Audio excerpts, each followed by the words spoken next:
everyone to the first of our four-part symposium series, The Missing Waves of Feminism. I am Holly Hotchner, and I have the honor to be the president and CEO of the National Women's History Museum. Our museum is the nation's largest and only online cultural institution dedicated to women's history. This year, we're celebrating our 25th anniversary, and we're pleased to share that in 2022, we'll be opening a physical site in Washington, D.C. for programs and exhibitions.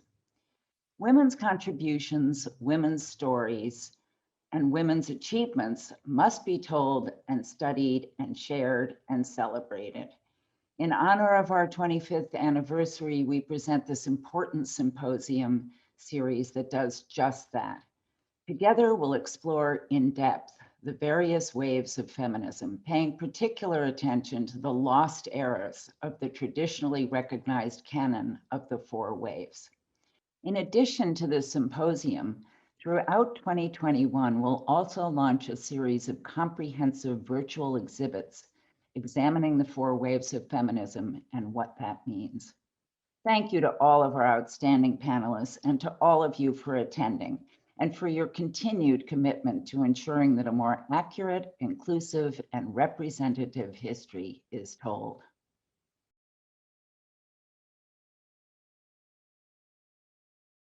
Welcome, and thank you for joining us. My name is Liz Eberlein, and I serve as the Education Programs Manager at the National Women's History Museum in Alexandria, Virginia.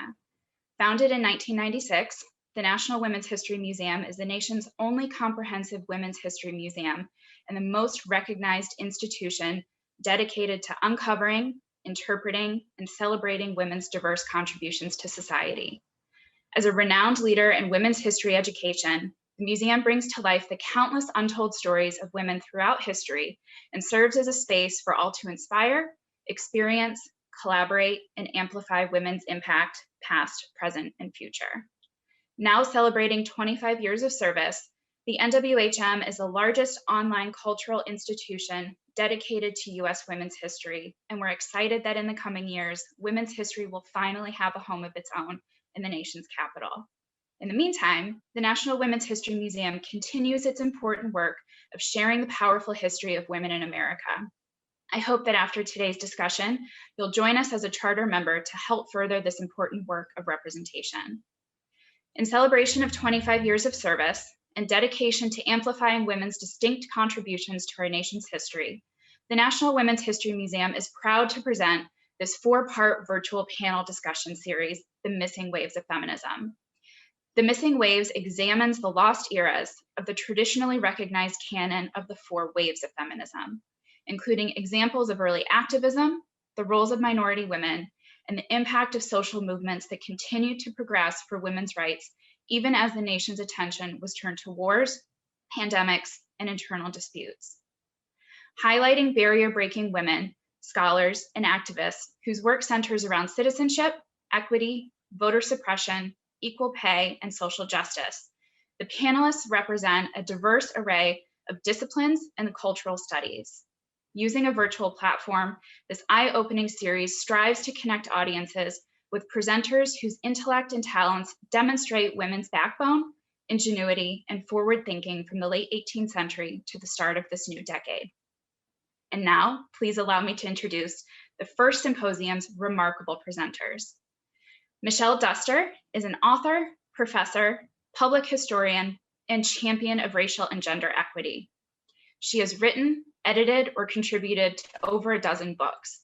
Her most recent book, Ida B. the Queen, The Extraordinary Life and Legacy of Ida B. Wells, was released on January 26 by Atria One Signal Publishers, a division of Simon and Schuster.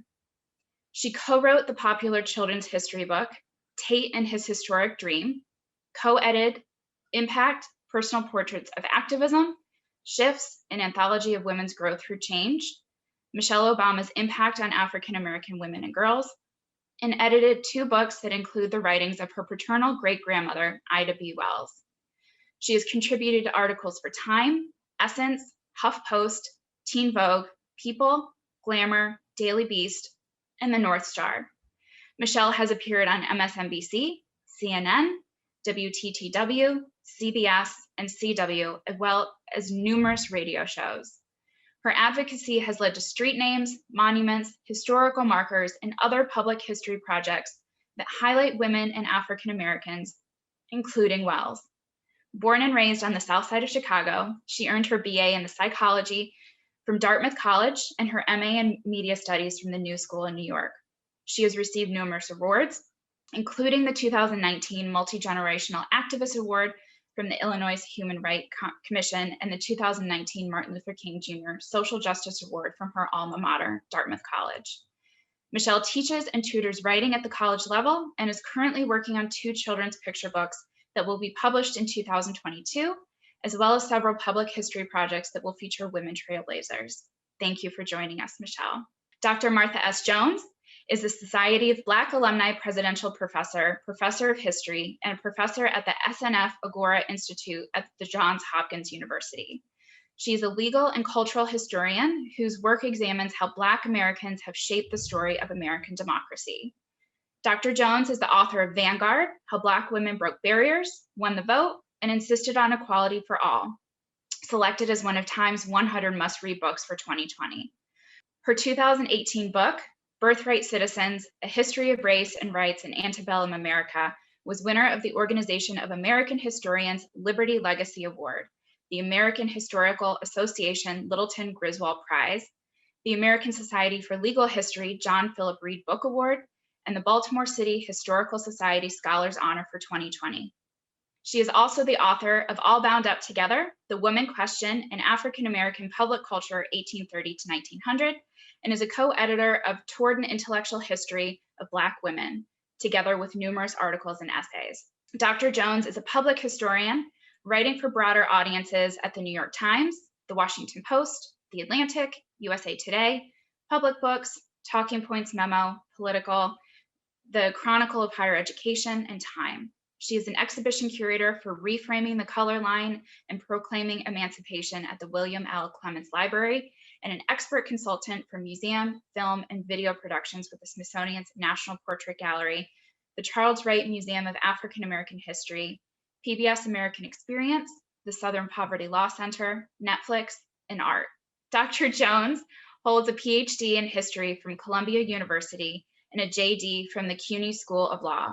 She is an immediate past co-president of the Berkshire Conference of Women Historians and today serves on the boards of the Society of American Historians, the U.S. Capitol Historical Society, the Johns Hopkins University Press, the Journal of African American History and Slavery and Abolition, and on the National Women's History Museum Scholar Advisory Council.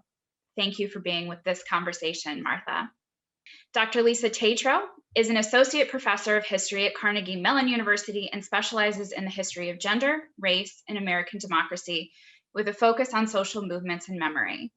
Her first book, The Myth of Seneca Falls, Memory and the Women's Suffrage Movement, 1848 to 1898, won the Organization of American Historians' inaugural Mary Jurish Nicholas Women's History Book Prize. Dr. Tatro lectures on the U.S. suffrage movement and is active as a public historian. In 2019, she delivered the Smithsonian National Portrait Gallery's Votes for Women exhibit keynote address. She currently serves as an historical consultant for the National Constitution Center's 19th Amendment exhibit, the Woodrow Wilson House's Women's Suffrage Initiative, the PBS American Experience documentary, The Vote, and Ancestry.com's New Women's Suffrage Project. Dr. Tatro's work has been supported by the National Endowment for the Humanities, the Massachusetts Historical Society, the Charles Warren Center for Studies in American History at Harvard University, the Newberry Library, and the Smithsonian Institution. The American Historical Association and the Library of Congress awarded her the 2007 J. Franklin Jameson Fellowship, then given for the most promising book by a young historian. She has also received funding support from the Huntington Library, the Schlesinger Library, and the Sophia Smith Collection, among others.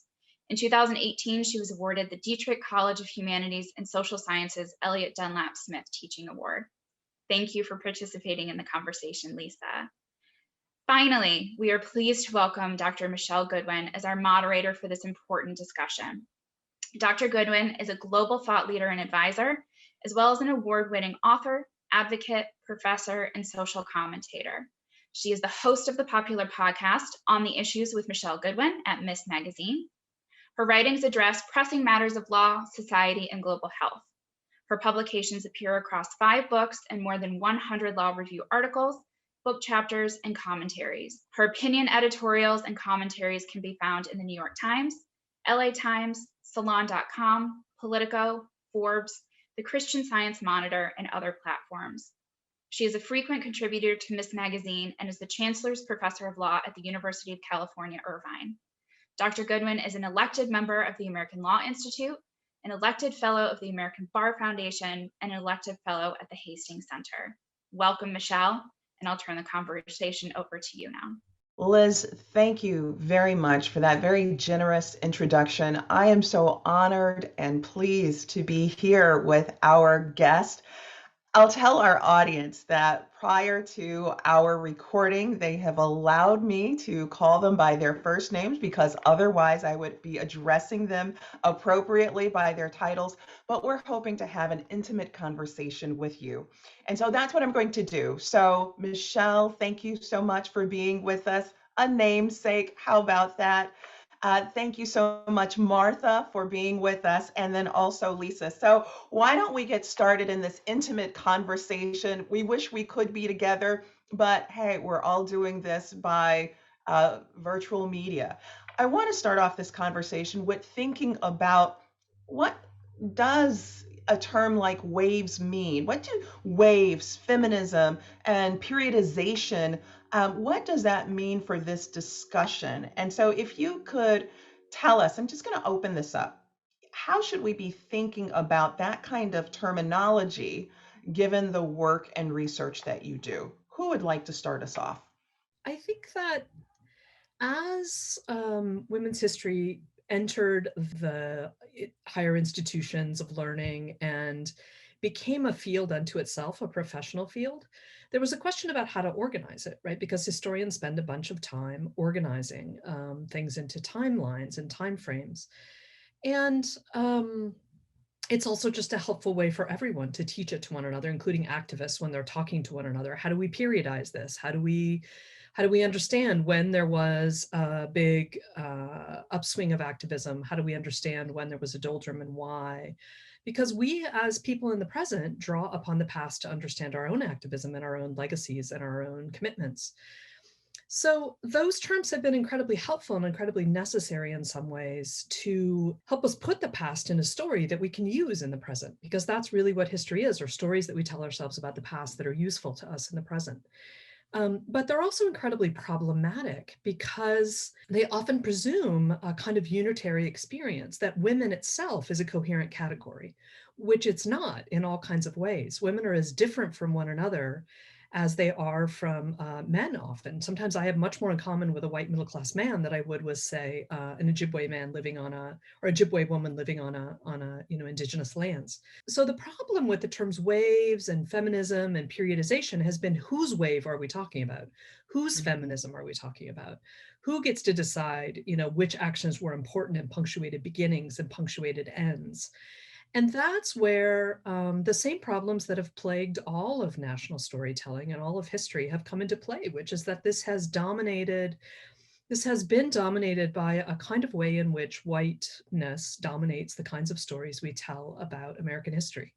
And that has been true in terms of how we first organized our sense of those waves. So now here we are in this conference today, or in this symposium today, and in all kinds of activism generally, and this is not new. People at the time were saying that wave doesn't fit me, this periodization doesn't fit me, but here we are trying to reckon with the whiteness and the classism and the ableism and the heterosexualism and everything else that infuses that sense of periodization. So Lisa, I'm glad that you began with that, and I'd like to problematize it even a little bit further. And Martha, I'm hoping that you can add to that, because I'm thinking of the saying, which is often attributed, as people say, a saying from Africa, and we know that there are many different countries on that continent. But anyway, this sort of saying and proverb about how the tale of the hunt will always glorify the hunter until the lion or the lioness has its say. So could you, in fact, dive even a bit deeper than what Lisa opened us up with in terms of who gets to say what history counts, what periods count in terms of these waves. It's important to appreciate the ways in which, in our conversation, very quickly, our consideration of our engagement with African American women, for example, is going to disrupt or trouble this periodization that is also oftentimes forward by the metaphor of the wave. I like to juxtapose the waves in part against lifetimes, because another way in which we might tell this story would be through the thoroughgoing, right, frame of a life. I write about women, for example, who are born in the years of Reconstruction and live until the modern civil rights era. That doesn't comport as a lifetime of activism with the wave metaphor that we so often invoke. So Lisa is so right that the wave metaphor is a convenience, it's a shorthand, and on the other hand, it elides and even covers over differences and distinctions between women. Waves rely upon the notion that there are breakpoints or signature moments. So is the 1848 meeting at Seneca Falls one of those breakpoints? Well, it may have been for some women, but it certainly was not for many others. And we can appreciate the ways in which the demarcation of those waves again and again gets disrupted and troubled, as Lisa suggests, when we think about the full expanse of American womanhood, and we might say womanhood across the globe, and the waves don't really hold very well. Yeah, and isn't it possible that the waves perhaps obscure, if not even erase, what are the realities of women who are pre-existing? So if you think about Indigenous women, right, the work that Indigenous women were already doing and living in the place that would become the United States, has that taken up in terms of waves? How are waves taken up amongst women who were, unseen, but who were kidnapped and trafficked in these United States, but yet certainly had a certain type of narrative and power within their chest. Something that I've been thinking about in recent days, and I guess I just want to surface it in this conversation and then turn to you, Michelle, in terms of what your thoughts are on this, especially as part of your work has also been the personal too, is that, I've been thinking about what story does a woman who's been enslaved tell her child the night before her child is going to be sold off? And isn't that important to be a part of a wave? What is the message that carries in the soul? I mean, how do you explain, how do you tell something to keep that child whole so that that child will survive, knowing that you may never see your child, very likely will never see your child again? And so I think about that as in terms of waves, a kind of wave that's not captured, but yet it has such incredible and powerful meaning. So, Michelle, I would like to involve you in this conversation because your work has been historical, an important historical force, and it's also been personal. How do you fit thinking through the legacies of your family, the legacy of your grandmother into a conversation of feminism that has often overlooked the work of Black women? Wow. So well, let's pretend we have a glass of wine in the hand as you answer the question. Wow. So, I mean, I have done a lot of work to help people remember my great-grandmother, Ida B. Wells. My grandmother was Ida's youngest daughter. Her name was Alfreda Barnett Duster, and she edited and got published her mother's autobiography. I've come from several generations, I guess, of women who have been actively involved in taking control of their own narrative and their own story, and creating documentation for their contemporaries and then for subsequent generations to know the stories that they lived. And I think that's really important, especially, I mean, when it comes to women in general, but especially when it comes to women of color, because traditionally we have had our stories told by other people, and frequently it's through the lens of lack. And I've seen that even today, you know, with people writing about even more contemporary issues. I've seen a lot of writing about, just say, for instance, I know I might be going off track a little bit, but just say, for instance, you know, It's people not off writing track. about the South. Keep going. Well, people writing about the South Side of Chicago, for instance, which is where I was born and raised, and I see a lot of problems with the way that those stories are framed and told, because a lot of times they're told from the perspective of an outsider who did not grow up on the South Side of Chicago, and feeding into you know, narratives that tend to be negatively skewed. And so I, in my generation, am conscious of that. And I think it's pretty obvious that my great-grandmother, Ida B. Wells, was very conscious of that as well, because what she was doing with her work in journalism specifically was countering false narratives of who Black people were and what our experiences were, and what we deserve and what we don't deserve, and how you know, domestic terrorism was being justified based on, you know, false narratives and sort of negatively framing who we are as a people.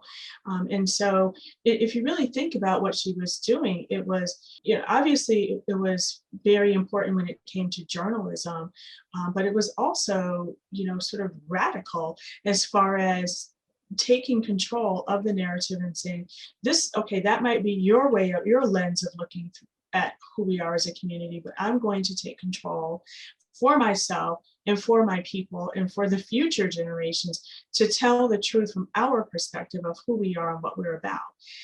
And so I think that is a radical act in some level, and very important, because if we didn't have that sort of pushback and focus and determination to have our own stories told from our own perspective, then who we are as a people would be very undertold and told in a false way from the actual reality of who we are. It's so important that you should express that, and it's true. What a font of wisdom and history and articulation that you have in your family, grandmother, great grandmother, and passing along that important legacy.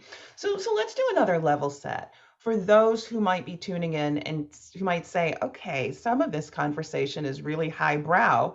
I don't know any of these waves, you know, at all. And not to mention this other stuff that you all are talking about. So could we just level set and just talk about, well, what has been taken as the norm in terms of waves of feminism? And Lisa, Martha, who'd like to start with that? I mean, Lisa, do you want to unpack just like, okay, what is it that people are talking about when they talk about waves? I think it's important to understand that these things don't just sort of come out of the stratosphere and are just kind of handed as useful understandings of the world. They are storylines and often false narratives, as to borrow Michelle's very eloquent language, that are created by people for purposes of power. Okay, so these are storylines. These aren't just magical things created by the ether that shine down upon us to help us gain glory and, you know, an understanding of the world. And so the first one, and I can talk about because I wrote a whole book about the historical creation of the first wave narrative, the people who created it, as opposed to just it as a kind of free-formed living creature. That is really 1848 to 1920. And that's bounded by, if we're talking about the conventional story, right? This is deeply problematic. 1848 to 1920, the first women's rights meeting, first call for the vote, women finally get the vote in 1920. And then the idea is the kind of feminist activism, this kind of big, visible social activism, big organizations in the street, kind of that wave recedes There's a kind of period of quiescence when nothing much is happening. And then there's a kind of resurgence of activism in the 1960s and 70s with the rise of the women's liberation movement and the, sexual equality movement and the and women's rights. And then the idea is a bunch of folks criticize that for the whiteness that is endemic in it and say, you don't get to control this political moment. You don't get to control what feminism looks like. You don't get to control this story. And there'll be people like Audre Lorde and the Combahee River Collective Statement and Cherie Moraga and, This Bridge Called My Back and plenty of other people. And then there'll be this third wave, which really begins with Rebecca Walker's I Am the Third Wave, which she writes for Ms. Magazine, in the wake of the Clarence Thomas, Anita Hill hearings, where there are a lot of white women still not getting the point that this is a Black woman sitting in this chair matters a lot to how we understand how these dynamics are going on. We are not all sharing this experience equally. And so she says, I am the third wave. In other ways, I understand intersectionality. I understand kind of, that this identity matters and feminism needs to wake up to this fact. And so that's kind of third wave, as we think of third wavers as people who embodied all of the lessons that came together in often conflicting ways in the second wave. And then the fourth wave, honestly, I don't know what it is. That's something helpful there, except for the young people now, in the way that, so maybe somebody else will have to jump in with the fourth wave. But the idea is we're trying to kind of understand what's going on periodically.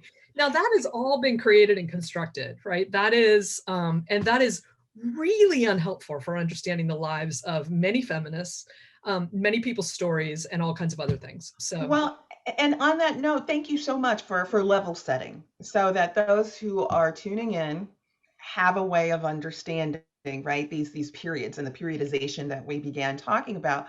So Martha and then Michelle, I'd love for you to fill in terms of problematizing the end is sort of what's obscured in thinking about that first wave and that second wave, because so much of that is defined by whiteness and seemingly by white women, even though there are women of color who are engaged in deep activism, in deep resilience work, in articulating and creating structures for what could come forward. I mean, in those periods, there are a whole bunch of women of color who are being missed throughout. So could you help add a little bit more content and texture? Sure, I can jump in, Michelle, if that's okay, and at least get us started by pointing out, for example, a well-known factoid which troubles deeply the wave metaphor, as Lisa has so clearly sketched it out for us. There are no African-American women at Seneca Falls, New York in 1848. And whether that was by design or by happenstance, it renders that moment not a very useful touchstone for marking the beginning of anything for Black American women. So part of my work is to ask, well, if Black women were not at Seneca Falls, where were they? And that leads us to other origin stories, right? Other moments, other individuals, other scenes. For example, Black American women who by the 1820s, 200 years ago, by the 1830s, are actively at work crafting a political philosophy, crafting a critique, examining their own relationship to the body politic, whether they do that in their church communities or they do that in anti-slavery societies, whether they do that with their pens in the tradition that the great Ida Wells will continue with at the end of the century. Black women are at work developing a view that goes to the heart of, I think, feminism as we understand it in the 21st century, right? That critique that decries both how racism and sexism are shaping and distorting and, in a sense, making impossible their full relationship to the American body politic. So even when we talk about where to begin, we recognize the ways in which the story, the stock narrative that many of us, myself included, I think was raised on, doesn't fit for Black American women. If we fast forward to 1920, and we, again, if we regard the ratification of the 19th Amendment as the height of a wave, is the pinnacle, right? Well, that is a troubled way to mark the story of women's power, feminism, and more for Black Americans, because of course, too many Black American women continue to be disenfranchised even after the 19th Amendment has been ratified. Our purpose is in part, I mean, coming at the question in this way, to disrupt the wave narrative when it comes to the long history of American feminism.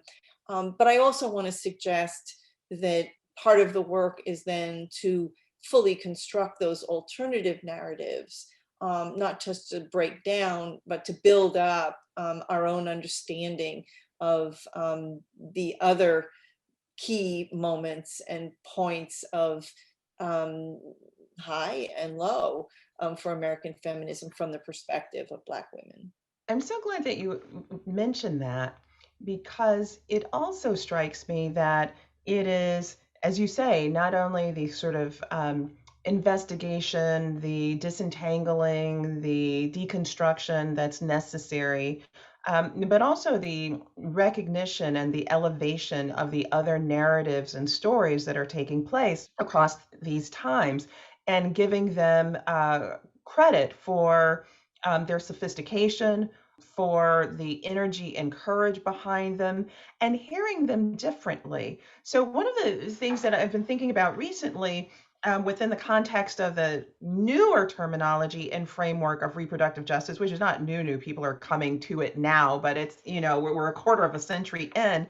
But I also think about a much longer narrative on reproductive justice, and thinking about, let's say, a Sojourner Truth, and the speech that's hailed as "Ain't I a Woman?" and most people pivot into that and thinking about chivalry, right? Because she does mention carriages and doors.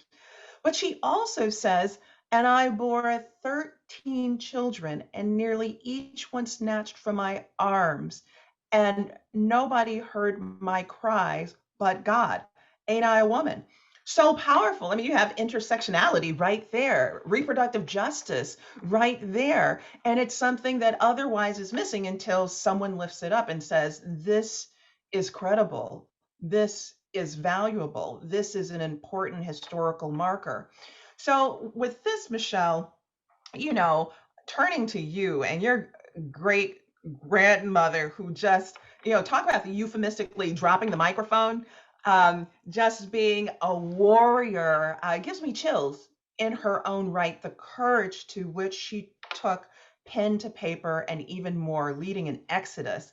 Could you begin then for us telling us about narrative? Because I think it's important that we take a moment to talk about some of the sheroes who helped to fill in the gaps that some of our those tuning in may not be aware of. Right. Well, I mean, in today's world, my great-grandmother, Ida B. Wells, is considered to be a pioneer when it came to investigative journalism and data journalism.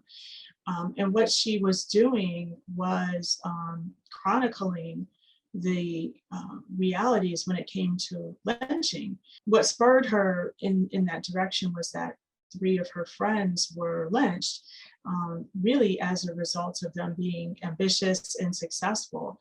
And they owned a grocery store, and they were considered to be economic competitors against a white man who owned a grocery store.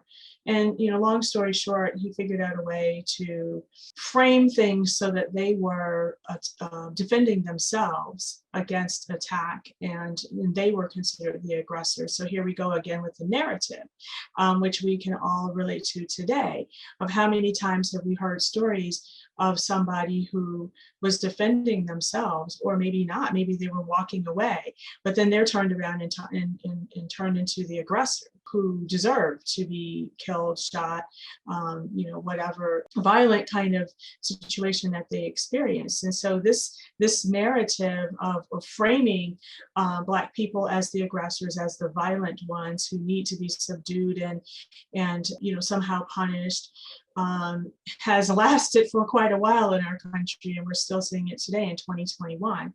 And so what my great-grandmother was doing was documenting time and time again how many situations where a lynching took place, where the person who was lynched was innocent of any kind of real crime. And she found throughout her research that time and time again, what was really going on was a backlash against Black progress. And so she turned the narrative around from Black people being the aggressors to the white establishment being threatened by progress. And so in order to, create a terror, a reign of terror, and to keep people in certain social hierarchy, then there was this push to have a situation where people felt afraid to aspire to do certain things in life, vote. We're seeing this again today in 2021 with this sort of pushback of Black progress. And so I think it's very important, the idea of whose perspective is being chronicled and how the story is being framed. Because during her time, there were mainstream journalists, mainstream newspapers that were telling the story, that were criminalizing Blackness is basically the easiest way to simplify it. And so she was making sure that people knew that's not what was happening, that the powers that be, and a lot of times she did find that the people who were perpetrating the crimes were part of the legal system. And again, and this is what I've been trying to do with my book, was to show people how what is happening today is directly tied to what happened in the past. It's just different. It looks different today, but Right. but there's a continuum of attitudes that pervade the people who are creating these systems and these institutions and these ways that our society is constructed that are based on narrative. Michelle, So hopefully people can see that. So I want to follow up really quickly before turning to Martha. Within your family, are there discussions about your great-grandmother, Ida B. Wells' fear for her life as she was telling these stories, as she was reshaping the narrative? Did she ever have a concern about her own physical safety? I mean, she addressed it in her autobiography where she knew that her life was being threatened and she decided to arm herself. And so that's like one of the things we always talk about in our family. My great-grandmother was absolutely not, turn the other cheek kind of person. She was, we'll have to battle it out. And she famously had a quote where, she would, that she would sell her life as dearly as possible and take out as many lynchers as she could on her way out. So she absolutely had an attitude where she was willing to fight to the death, and somebody would show that they have signs that they were fighting, that they were in a fight with her.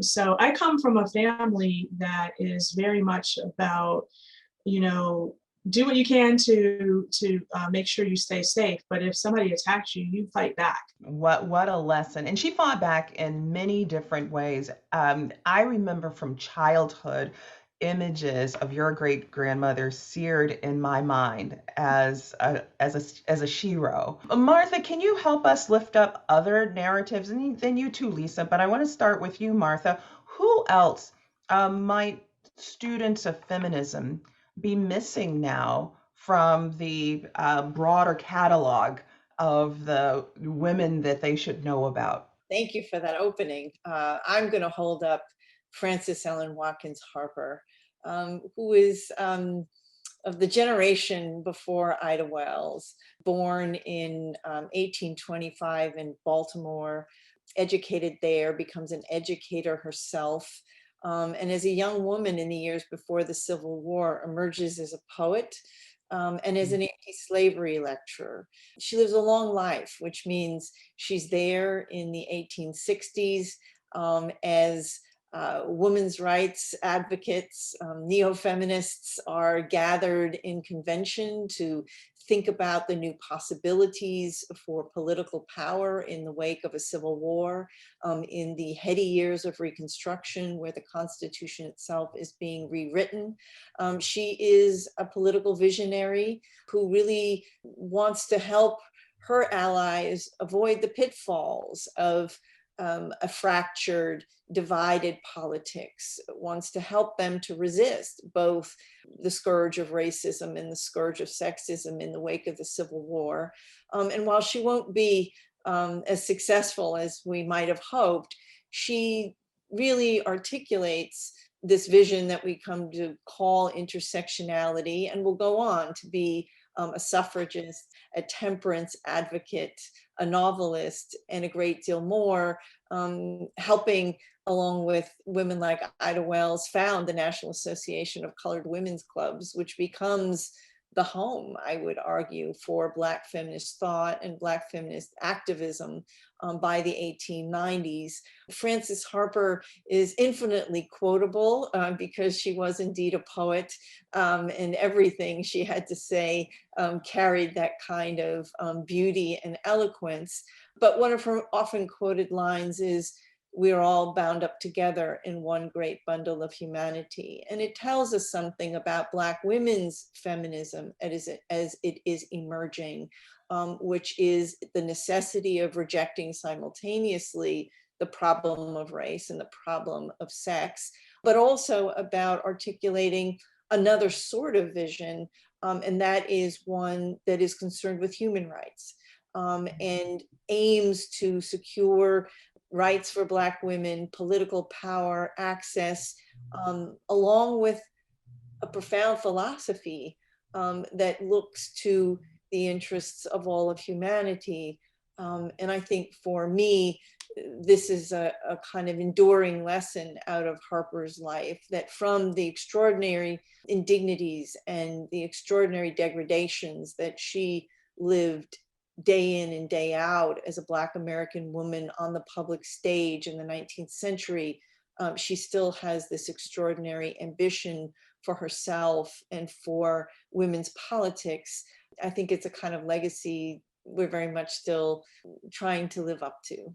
Yeah, I appreciate how you wrapped on that note in terms of trying to honor, live up to a legacy of women who had such indefatigability, such grace and courage under such horrific times. Domestic terrorism, rape, assault, so much that's actually normalized. And as Michelle mentioned, with law supporting, sort of law being an important force throughout much of this period, whether we're talking about the colonization of these lands and what that meant to Indigenous women, the kidnap and trafficking of African folks to this land, the anti-Asian, anti-immigration campaigns that begin to take shape. And through all of that, you find these women who are emerging, whose stories are not often known, but who are emerging with such powerful force in their communities, helping to shape generations to come. So Lisa, I would love to hear from you too, and adding to that, either lifting up another narrative, or with that, what are the kinds of concerns that women of color are having to address that might look distinct from that which white women are concerned about? So although I started my previous comments by saying these things don't come out of the heavens, they are created by humans, I then described them as just sort of disembodied, those waves, and except for Rebecca Walker. And I do want to point out that as we talk about waves and storylines and adding to storylines, I think we can't think that that is sufficient redress, because we have to also realize that these storylines do violence. Right? And they support cultures of violence. And in some ways, these are storylines that are created by white women who have some grievances, legitimate grievances, But they aren't all women's grievances, and they aren't all people's grievances, and they aren't even all of white women's grievances. So like the first wave, which are the story of Seneca Falls and the story of first wave of 1448 to 20 is created by Stanton and Anthony. And they very deliberately craft this some 30 to 40 years after the fact. They make up this story as the beginning of feminism. They don't make up the event, but they make it up as the beginning. And they use this as a political weapon, and they understand more effectively than any other suffragists in this era that the pen is a political weapon, right? That you can, if you can control the narrative, you can control a lot. And this is the same that, you know, say Ida B. Wells or others will also grapple with, right? But they have less cultural capital to get their story out there in the way that Stanton and Anthony do. And so even the first wave feminism that we equate with the vote, which is what Stanton and Anthony wanted us to do, because they thought that was the most important issue, doesn't capture all the women, white women and Black women, who are arguing, I need bodily autonomy before I need anything else, right? I need to be able to feed myself, right? Working class. I mean, there's so many other women's rights activism in this period that still is not realized. Even the vote is not realized. And so I want to point out that these waves come from and perpetrate a kind of violence and an intentional eliding and erasing and distracting from other people's woes, right? Pay attention to my woe. I want you to look over here, which is why it gets called the women's rights movement instead of a women's rights movement, right? And when in 1920, when women of color will come and say, we still can't vote, you know, those white suffragists will just say, we don't care. And so if we're using that as a triumphal story, now in the present, we continue to do violence. And so we can't just take those stories and then add some stories to them. We have to be very careful about the ways in which those narratives are still perpetrating a kind of violence and supporting a kind of violence in the present that has come from a sort of female version of father knows best, right? You know, kind of I know best that white feminists have, and they've often justified the eliding and the suppression and the lack of cooperation with women of color across a whole host of different issues as, trust me, I know best. We need to do this first. And so there's a kind of white chauvinism in that a lot of white women have not ever reckoned with or even kind of seen as just a product of their worldview. So I want to add to that and then talk about some of these movements with women of color and what's going on. And voting is certainly one of those where white women are enfranchised in voting and turn the other way, turn the back on Black women who say that, yes, enfranchisement should mean something for us too. But that raises questions about aligning with, being complicit with, engagement with white supremacy. And that's something that is that's not really talked about, right? In terms of feminist waves and white supremacy being kind of side by side. So do you want to unpack that just a little bit before we go on? Because I have some more questions for you all. You gave it a really good, that's what I was trying to do, although I hadn't used the term white supremacy. I wanted to just put it out there and blame me. Because the violence that's being done is a white supremacist violence. It's, again, the white people are the center of the story. You know, and this is why people get all, you know, like, I'm tired of white women's tears, right? You know, your tears are all about, you know, your woes. And this, again, centers whiteness, centers white people's problems, and also says that the fixes and the solutions we need to address white people and not a kind of broader humanity and not a kind of racism and homophobia and colonization and all of those things. And so when you even think about the idea of thinking about women's rights, I mean, who even has the privilege to be able to identify woman as their primary identity? It's white women, it's white middle class women, it's white. And so when Martha says, for example, that women of color are fighting for human rights, right? There's a way in which white people have not been asked to do that work and don't see it as their work to do. And that perpetrates white supremacy, right? As, you know, many people would say, if you're not part of the solution, then you are part of the problem. And if you're not actively doing that work, then you are supporting white supremacy, whether you think of yourself as holding hateful attitudes or not, right? Because part of what's also true for white people is they don't need to know what they don't know, right? The whole structure is built such that your stories appear to reflect reality as it is, when there are all these other stories out there that you know nothing about. And if you don't take the time to learn about those other stories, then you continue to erase them and you continue to perpetuate the violence that erasure underscores, which we are living with right now. Well, and in fact, this makes me think about white supremacy within whiteness, if one can imagine such a thing, right? So if we're talking about the 1920s and a eugenics movement that's being solidified before the United States Supreme Court in a case Buck v. Bell that involves a poor white girl. As a matter of fact. So yeah. Exactly, right? I mean, this is sort of movement that the United States can get rid of a certain level of whiteness so that only another level of whiteness can exist. So just for our audience really quickly, the case involves a model law from Virginia, a model compulsory sterilization law. The state of Virginia wanted to sterilize and make sure people who were deemed to be socially unfit, morally unfit, would never be able to reproduce again. And this law was targeted at poor people. Is a case that went up before the United States Supreme Court, and the law was upheld. Justice Oliver Wendell Holmes said 3 generations of imbeciles are enough, and that it was better than to let these people, than to avoid them being starving or being criminalized. He said society was better off from making sure that they could never continue their kind. He compared the power that a state had to vaccinate people to be broad enough to cover cutting the fallopian tubes.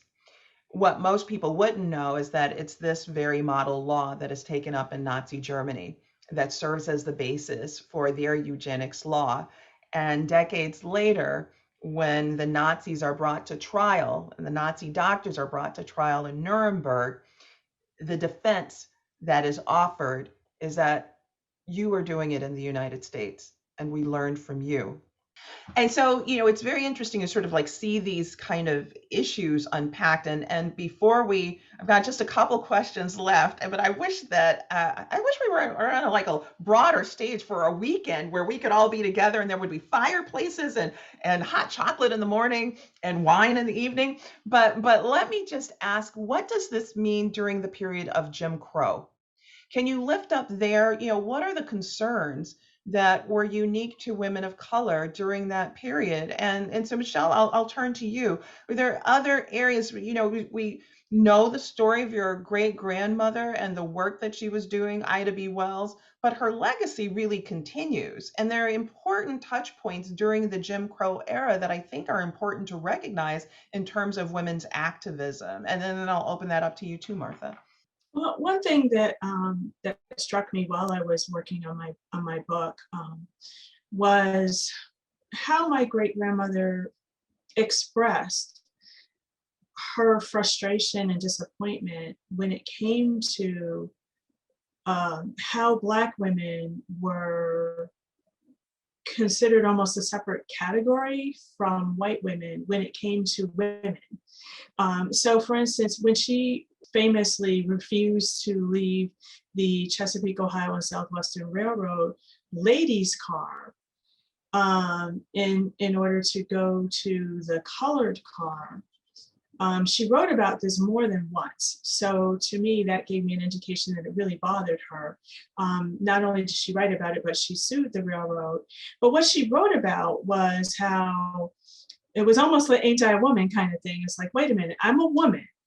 I'm a professional, educated woman riding on the ladies' car to go to work as a teacher.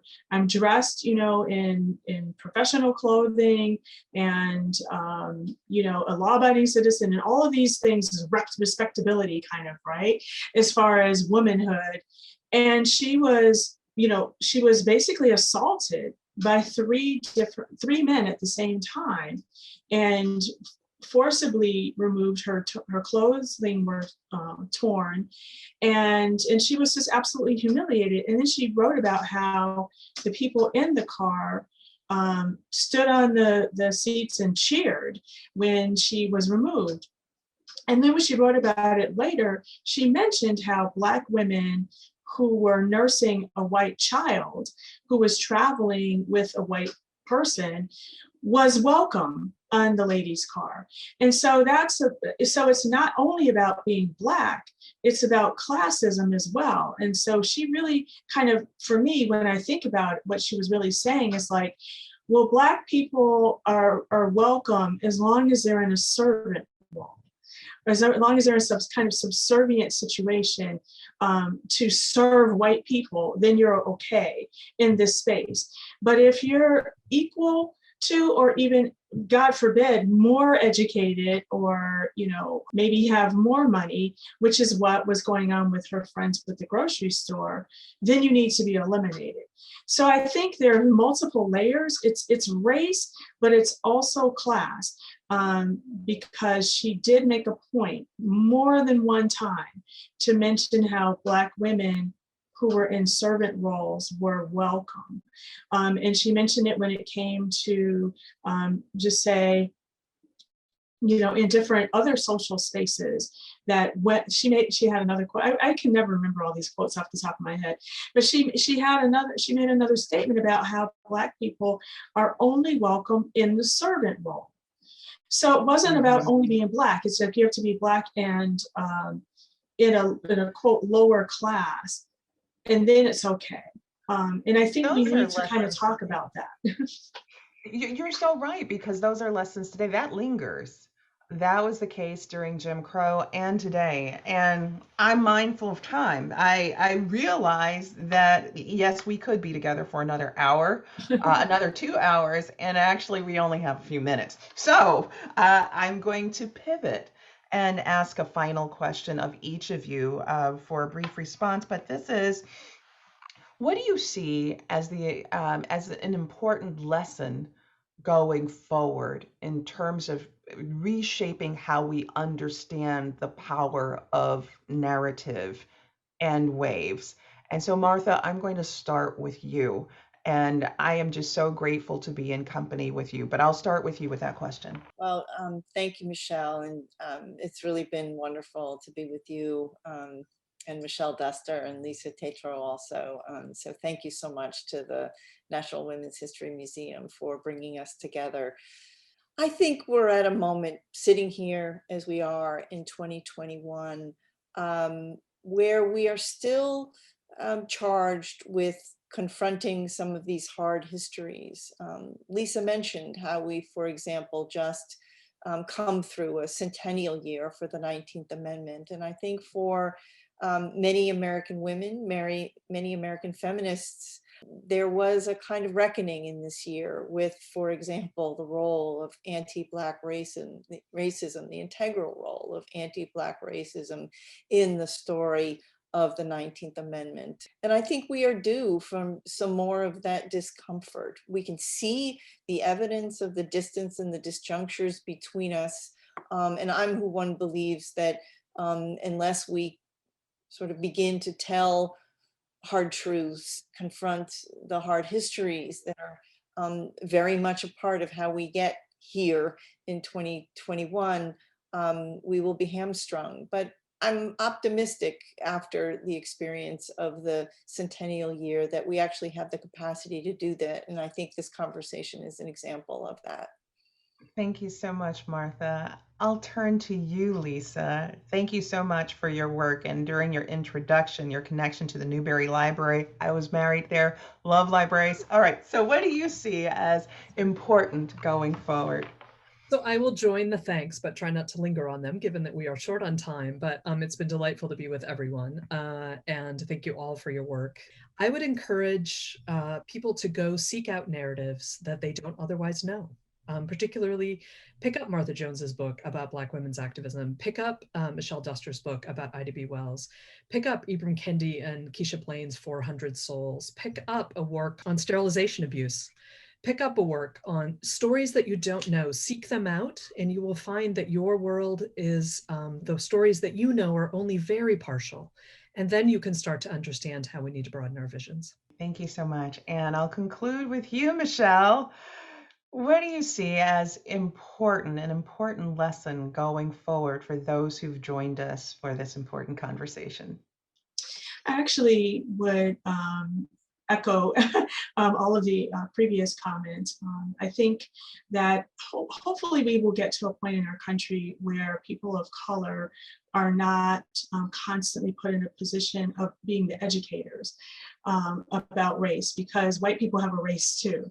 And so we all do. And so I think as a country, we need to recognize that we are all Americans and we have different histories, and you need to take it upon yourself to be proactive, to learn about other people besides people who look like you, and realize that you can actually learn from a history of people who don't look like you, and understand how we've all contributed to what this country is.